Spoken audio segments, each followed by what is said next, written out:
the name of God Almighty, the most gracious, the most merciful, peace be upon you. Welcome to the program on Ilm o Hikmat. I am Muhammad Hassan Ilyas. What is the role of the Quran in the religion? When we reflect upon the religion, then whether it is in the Farahi school or the school of Ghamidi Sahab, which we are taking up today, what are its principles and its foundations? In Ghamidi Sahab's book Maqamat, there is a chapter entitled Fundamental Principles of the Religion. We were studying it and we were trying to determine that when Ghamidi Sahab examines religion, what is his principled approach? What are the principles and what are the foundations that are kept in view when considering the religion? After that, an interpretation is made, its results are derived, and an understanding is formed. We see that in general, Ghamidi Sahab also expresses opinions on various matters. People oppose them and also criticize them. However, we also know that when something like religion is examined, then before discussing the results that are derived from it, it is necessary that the principled approach behind it be kept in view. It should also be understood how clear the principled approach of religion is, how lucid it is, and how it elevates an ordinary person to such a high position that he can gain knowledge of the facts. Let us begin with respected Javed Ahmed Ghamidi Sahab. Peace be upon you, Ghamidi Sahab. And peace be upon you. Thank you, Ghamidi Sahab, for giving us your time. Ghamidi Sahab, in this discussion, the second point mentioned after stating the status of the Quran is that it is the same Meezan, it is the same Furqan, it is the same Muhaimin, it is the same place where the decision regarding truth and falsehood in the disagreements related to religion is made. You write that if this principle is accepted, then there are four major requirements that must also be accepted. You write that the Quran is absolutely decisive. This means that the words of the Quran possess the full capacity that if a person accepts their guidance, then with certainty they should take him to the point for which they have been revealed. It is only the deficiency of knowledge and the deficiency of contemplation that makes it difficult for a person to understand it. This difficulty has nothing to do with the language of the Quran or its context. It never fails to convey its point. Ghamidi Sahab, this is a miracle of the Quran. It is a revelation of the Quran that it addresses such great matters, which are the major issues of life. It addresses them, and along with that, it also gives the Sharia, it gives the commandments. At the same time, its audience consists of people of every level and every intellectual capacity. Among them are the scholars, the people of spiritual insight, the sages, the intellectuals, the philosophers, and also the ordinary person. A book that claims to be Nazirun lil Alamin, that claims to be guidance for humanity, Hudan Linnas, for such a universal book, was it not necessary that it state its point in direct and clear words?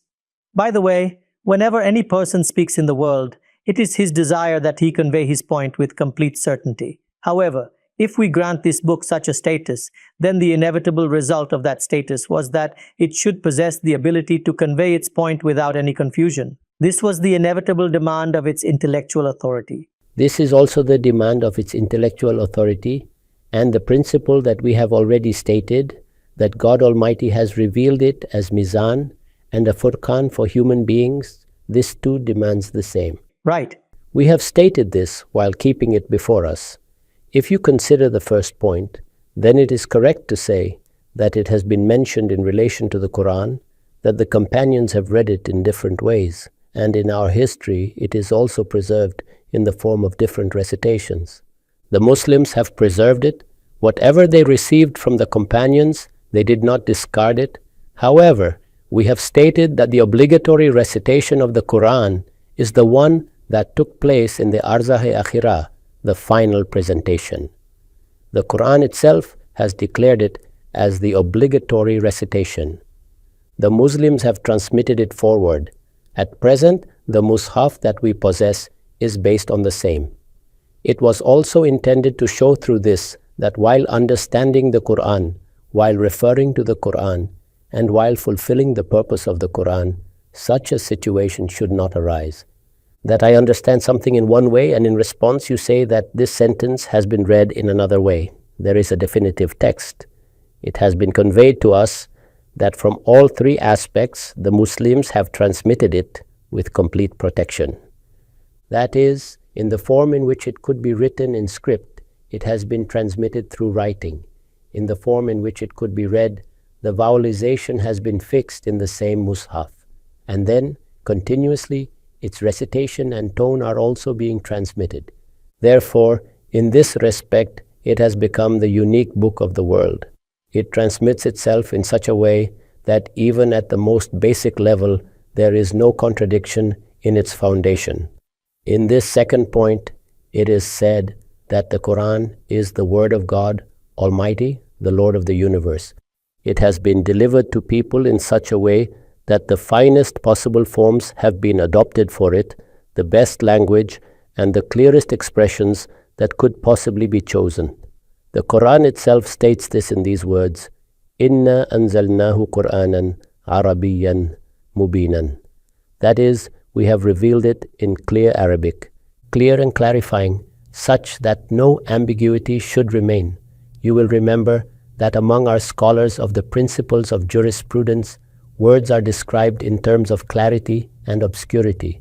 They explain that when a word is considered in itself, it may be a verb, a noun, an expression, or an interpretation. Likewise, when considered in relation to clarity and meaning, it may be clear or it may be difficult.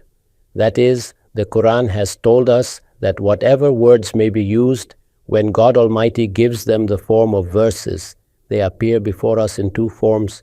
They are either clear or allegorical. In this way, it informs us that it has been revealed in the clearest Arabic language.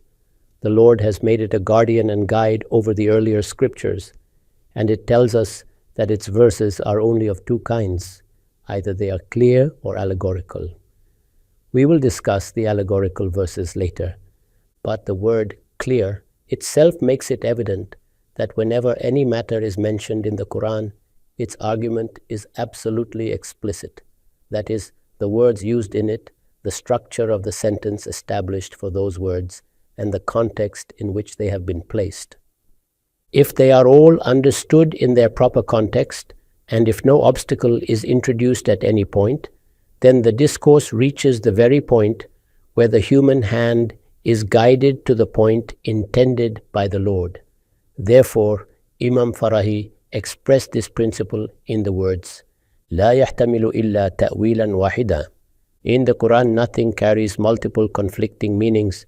It stands upon a single interpretation, a single point, a single meaning, a single message, a single guidance, and it is stated with complete certainty.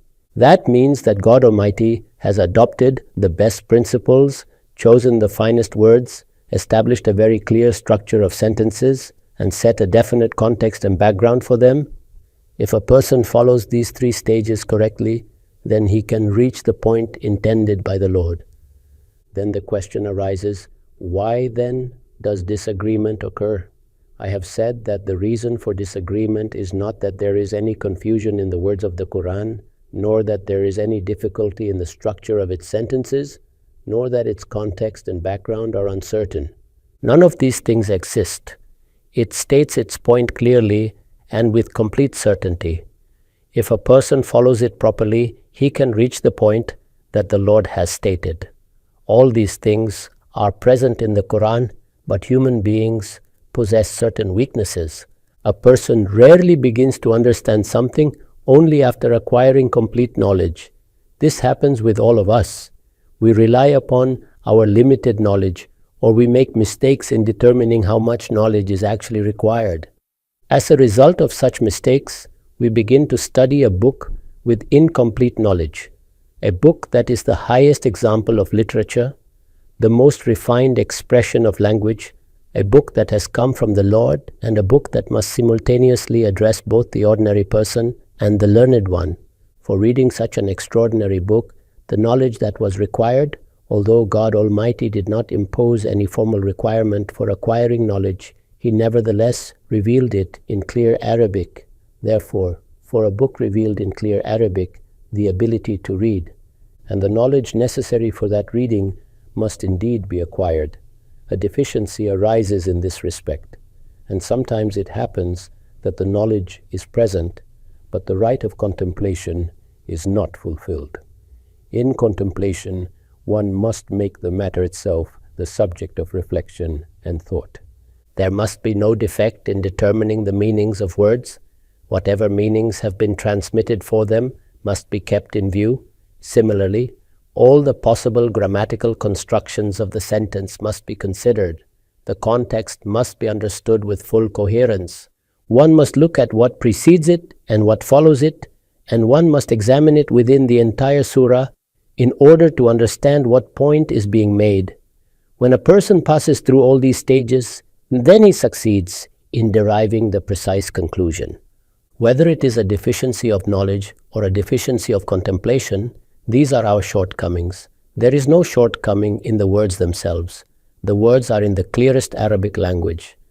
The clearest styles have been adopted in terms of expression.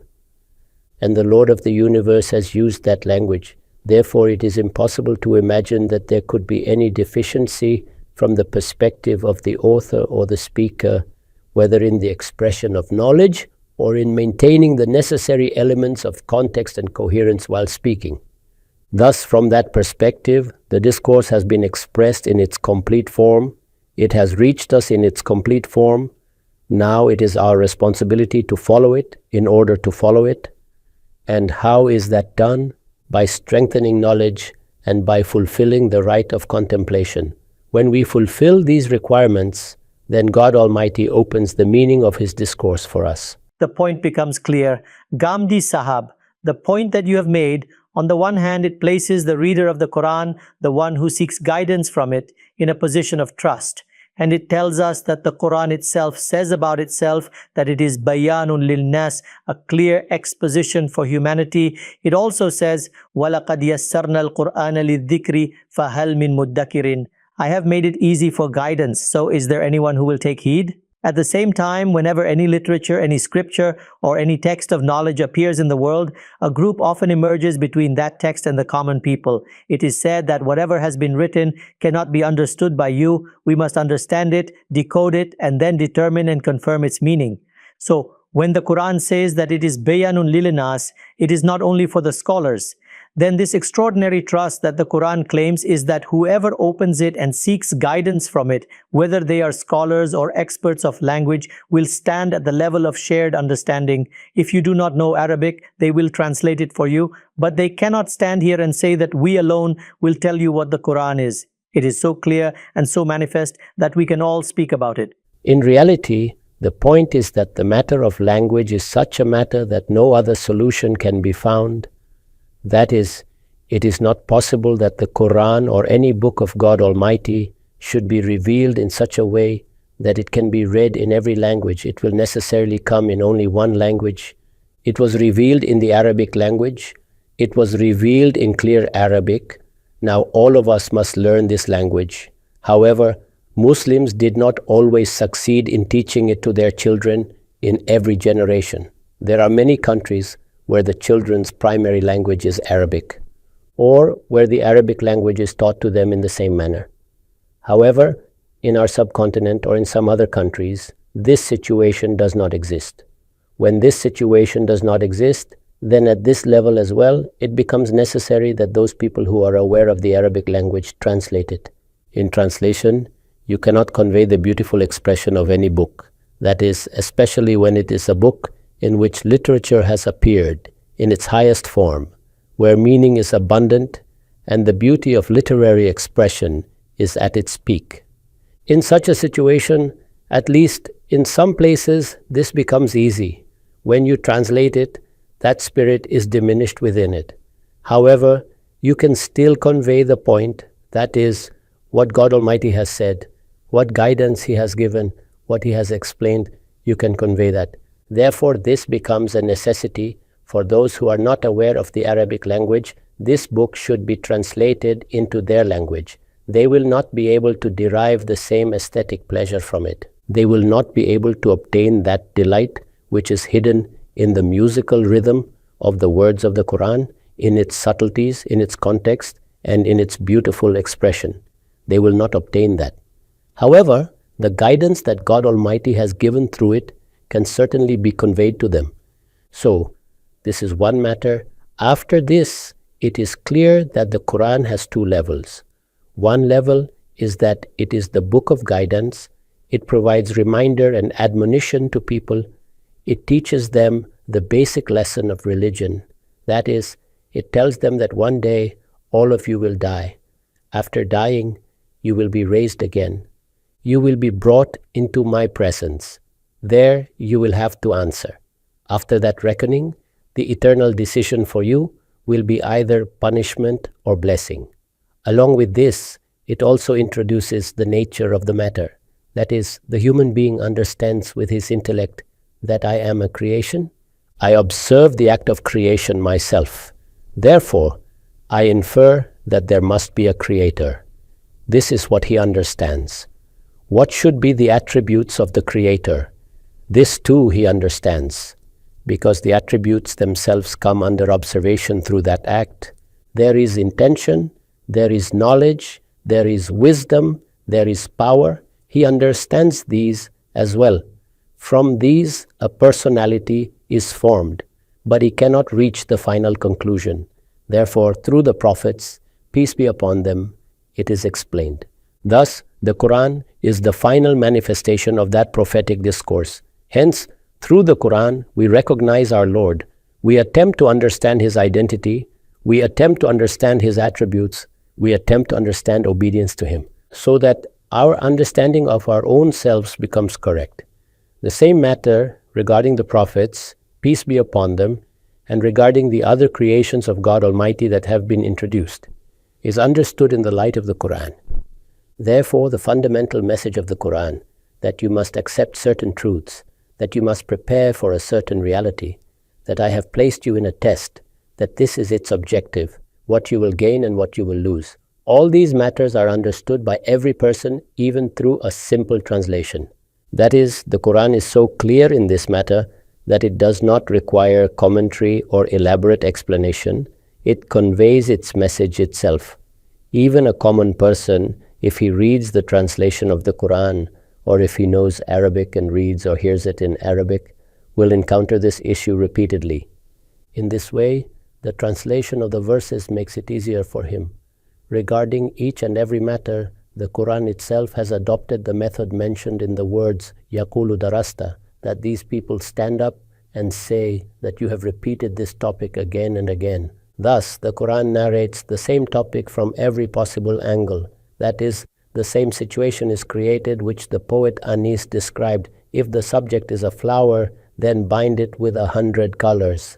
In the same way, this subject, this call, this reminder has been bound with 100 colors by the Quran. There is no confusion in it. At the same time, the Quran is also an extraordinary book of knowledge. That is, one aspect of it is reminder, invitation, and guidance.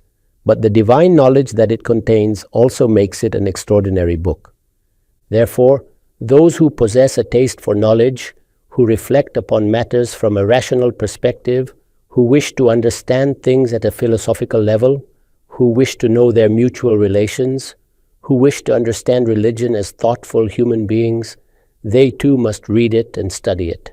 Thus, specialists emerge for this purpose. What is the role of these specialists? It is not that they speak from themselves.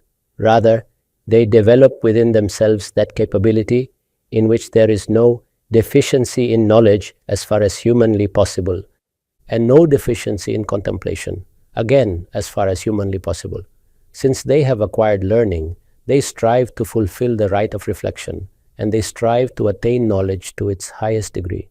As a result, as servants of God Almighty, they present the realities of the Quran for other people. This is a necessity that human beings face. Therefore, when they present it, other people, those who possess knowledge and the ability to penetrate into matters, are also able to understand it through the wisdom of the Quran. In other words, there are matters within it that are accessible to everyone, and there are matters that require deeper reflection. For those matters that require reflection, specialization becomes necessary. Since the Quran has been revealed, it has continuously been served in this way. When it is served, it appears in the form of commentaries. It appears in the form of the works of scholars. Those who did not formally write complete commentaries but spoke about the Quran from different perspectives, elaborated upon it, explained it, and presented its linguistic and intellectual dimensions. In a sense, they too performed the role of servants. They did not stand in opposition to their Lord. they sought to understand the words of their Lord and then transmitted their understanding. This becomes beneficial for those people who cannot devote themselves fully to such work. In the world, it is not possible for everyone to do so. Therefore, these scholars serve them, and in this way, they help them reach, to some extent, the deeper meanings contained in the book of their Lord. As for reminder, invitation, and guidance, the Quran demands nothing extraordinary for that purpose. You may read it simply, listen to it, and it conveys its entire message. It has been stated that the words used in the Quran, the sentences formed from those words, and the context in which they are placed are such that they certainly evoke the point intended by its Lord. Now the act of understanding remains. One must prepare oneself for it. Ghamidi Sahab, as a final concluding remark before we turn to the questions of the audience, for example, this is an unfulfilled demand of the Quran that if we place it in such a position, then it should not be possible to challenge it. All the possibilities exist within it that allow it to convey its message in complete clarity. Let us consider it from another angle. Over 1400 years, this book has been read by thousands, hundreds of thousands, and millions of minds. They tried to derive meanings from it according to their own abilities, yet even then, through this book, its fundamental message has never been altered at any level.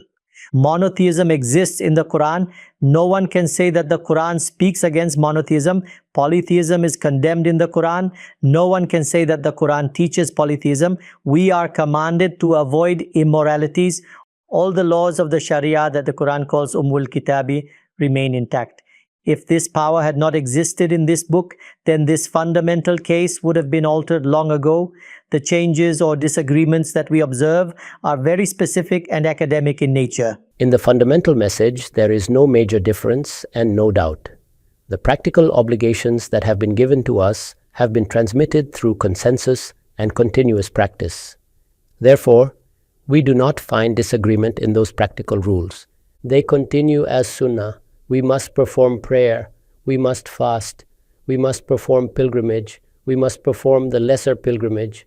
Similarly, there are certain etiquettes of the body and certain practices that have been made obligatory regarding how we perform them on different occasions. You may call them customs and manners. All of these matters are fully preserved among Muslims.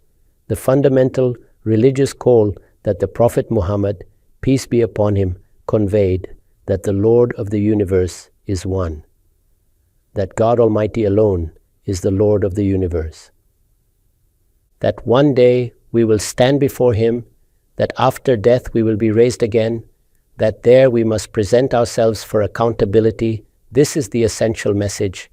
And in that accountability, what must we present? We must present righteous deeds. In simple terms, it means that we must present the purity of our knowledge and our actions. This is called purification. Thus, the entire call of the Quran is presented at every occasion. And you can see that from any perspective. If deviation occurs, it does not occur in this sphere.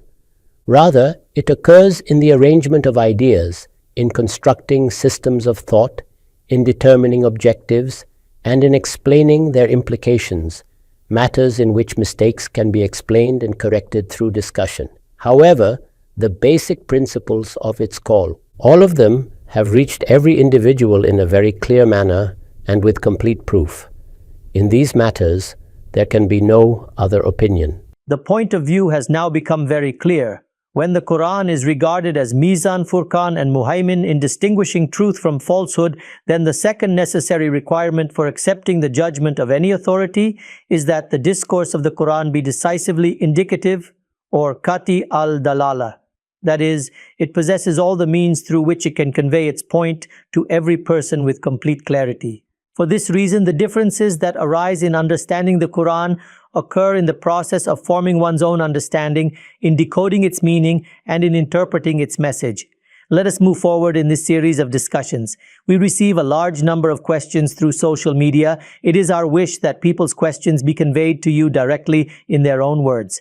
Let us see who our guest is today. Yes, please ask your question. Peace be upon you. I am Dr. Nazim Khan. I have some doubts.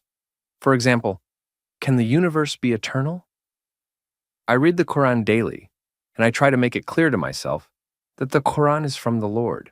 I know that in human language there is an evolution of ideas, trial and error, inconsistencies, and contradictions.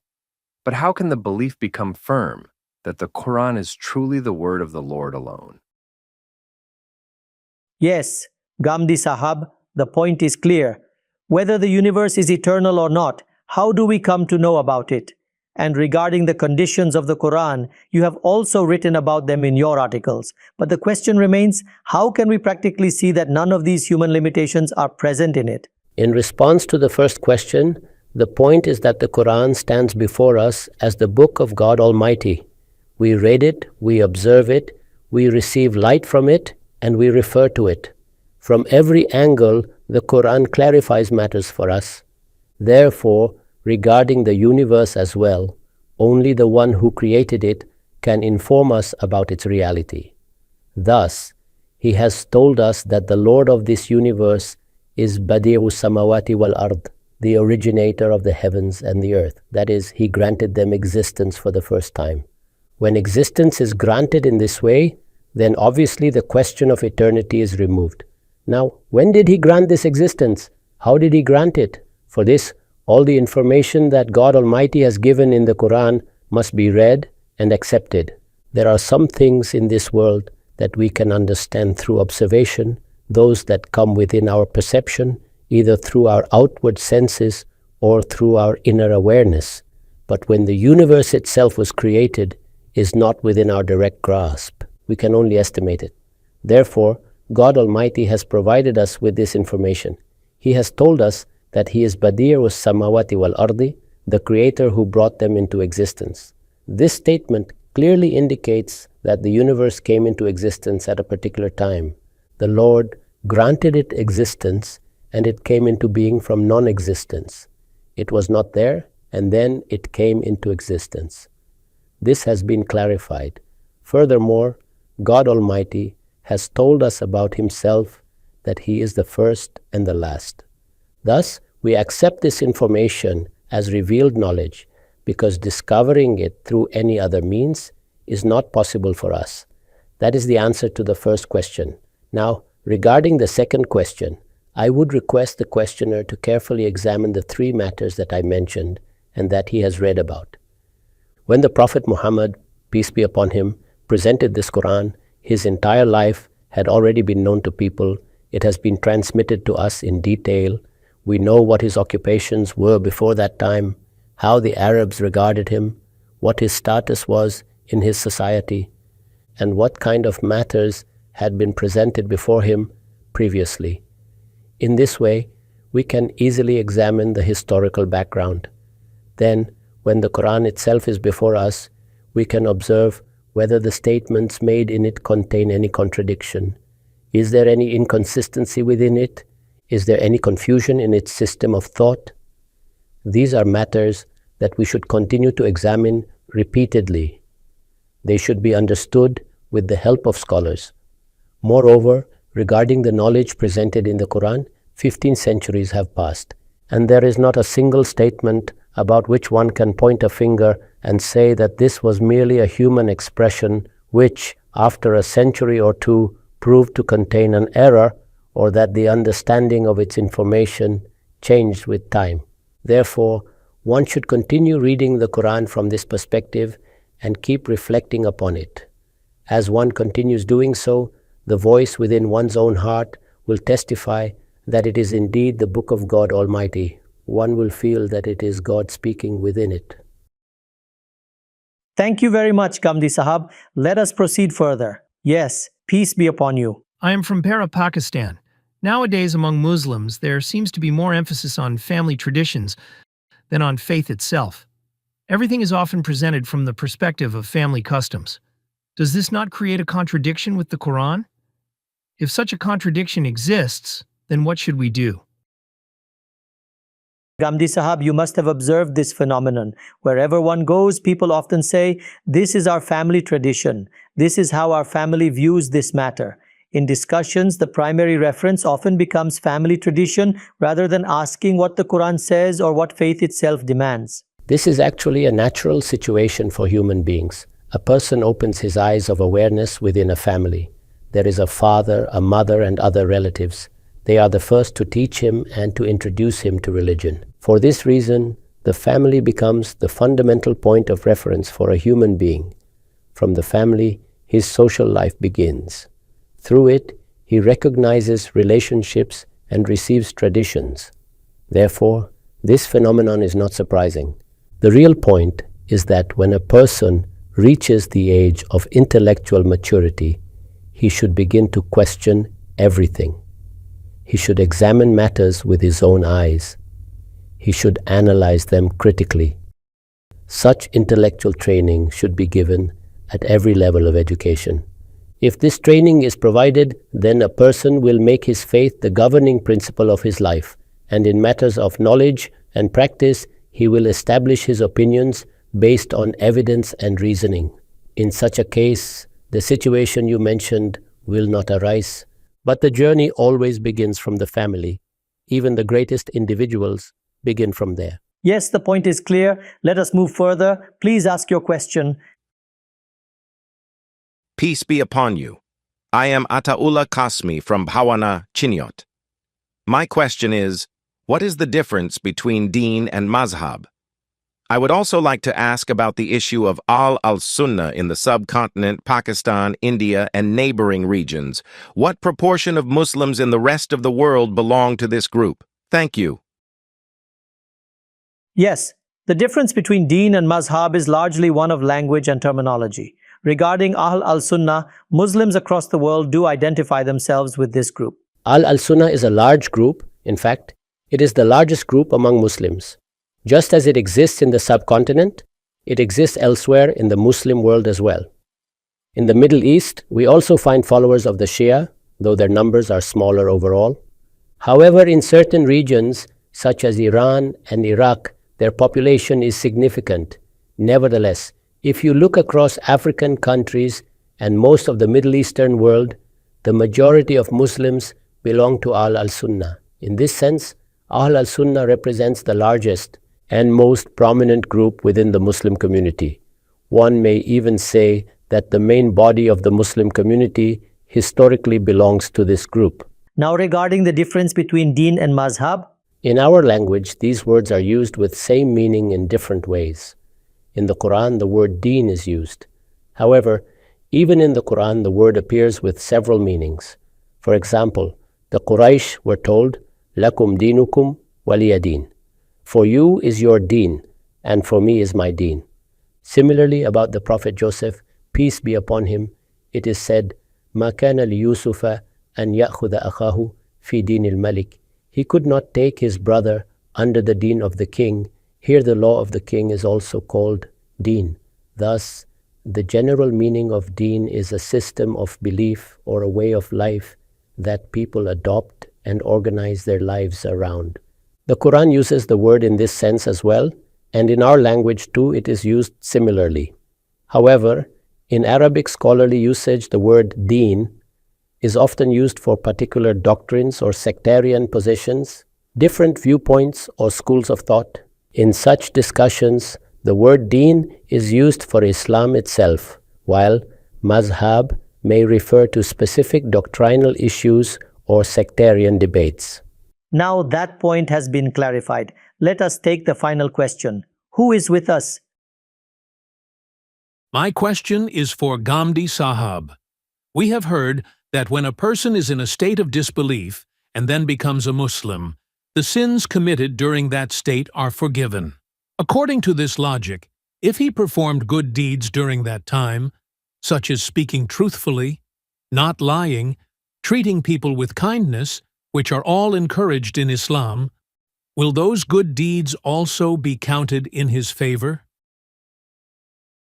This is exactly what we should expect from God Almighty. If someone performs a good deed, then God Almighty gathers it from wherever it may be and records it in that person's account of deeds.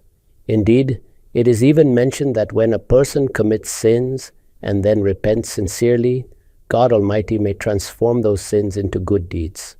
This is the grace of God Almighty, and we should be grateful to Him that He has adopted such generosity toward His servants. Thank you very much, Ghamidi Sahab, for answering these questions. Our time has come to an end. Thank you very much for giving us your time.